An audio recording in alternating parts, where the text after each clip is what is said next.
Hello again, everyone. It's Ryan Carroll, the Vice President of Government Affairs for the Hearth Patio and Barbecue Association. We're bringing you two members of our Government Affairs team for this week's update. We have John Crouch, our Director of Public Affairs, and we have Corey Krill, our Manager of State Energy Policy. Recently, we've shared some legislative updates, state legislative updates, including 25 states that have now enacted fuel choice legislation. Of course, there are several states where fuel choice is not going to pass, and the electrification push is certainly in full swing. As we continue to see, gas restrictions can take many forms. And today we want to talk to you about how building codes are increasingly being used in a number of jurisdictions to restrict the ability to have new gas hookups and new construction. So with that, let's turn to John. Thanks, Ryan.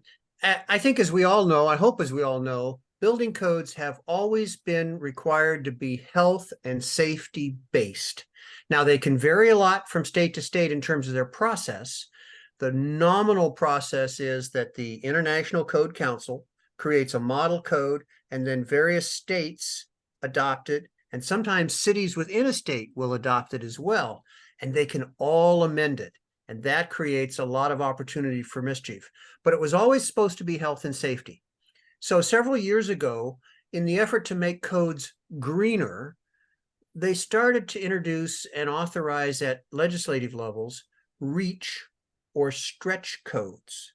And this has become an opportunity to throw all kinds of good things, quote unquote, into the building code.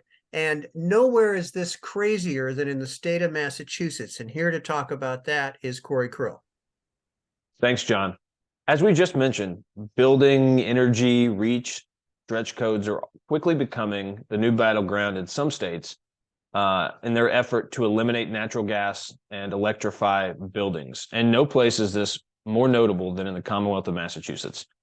During the 2022 legislative session, lawmakers in the Commonwealth passed a climate bill allowing the Department for Energy Resources not only to draft regulations to create a fossil fuel-free demonstration project, but also draft a new building code.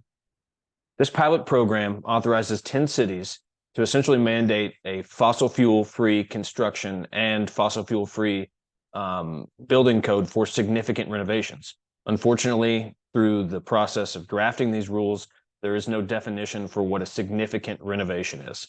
Applications to be one of the 10 cities in this program passed July 1st, and the full implementation of this pilot program begins September 1st. All of this coincides with the approval of the statewide building code. This new code is called the Specialized Opt-in Stretch Code.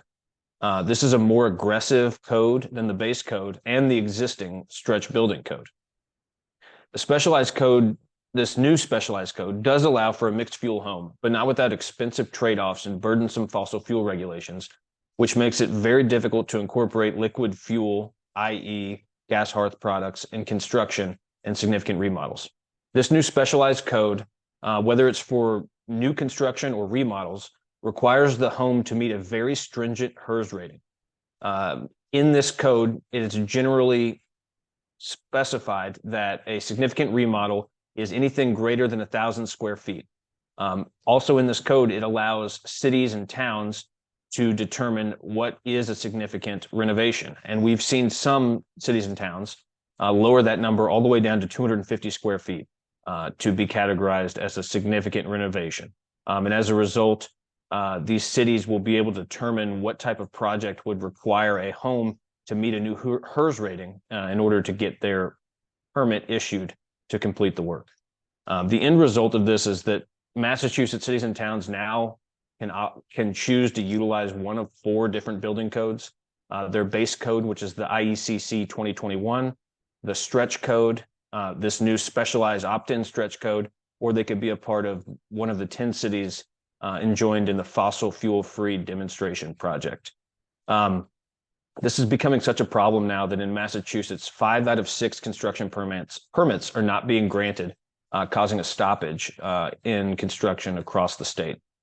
Now, this is a lot of information for different building officials, contractors, and hearth installers to manage, especially those folks who work in different cities across jurisdictional lines, creating a lot of confusion, which is contributing to the permitting process. Unfortunately, Massachusetts is far from the only state that has to deal with this. John? Yes, Corey, California has gotten a lot of press for their reach and stretch codes. And to be fair, some large cities have adopted them, but not all of them. There's still the bulk of the cities in the state of California that do not have reach or stretch codes. One of the states that is struggling with, it's not a reach code necessarily, it's a point system, and that's Washington State.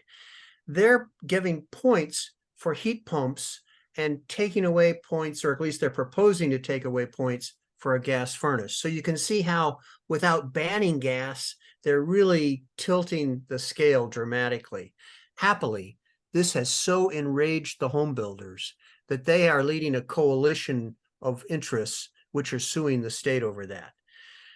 There's so many things going on in so many places, and even local adoptions. And Corey has just discovered one of the most recent ones. Corey? Thanks, John. Yes, we have recently found that in Frederick County, there is an effort to amend the building code there to put together essentially an all-electric building code in Maryland and Frederick County. Similarly, in Baltimore County, we've heard that a councilman there will be introducing legislation to require an all-electric construction code.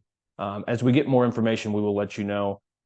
Together here at HPBA, working with us at the national folks, all of the affiliates, local retailers, we're trying to keep track of what's going on. So please keep an eye out for any updates and changes, and we'll let you know as they develop. Back to you, Ryan. Thanks. Thank you, John, and thank you, Corey. So as you can see, there are many different iterations, and this is just a sampling of the states in play. It's not intended to be a comprehensive rundown, but as always, we want to thank everybody for watching. We hope this was informative. If you have any questions or you'd like to learn more about building codes and electrification, please reach out to anyone on HPBA's government affairs team, and we thank you for your time.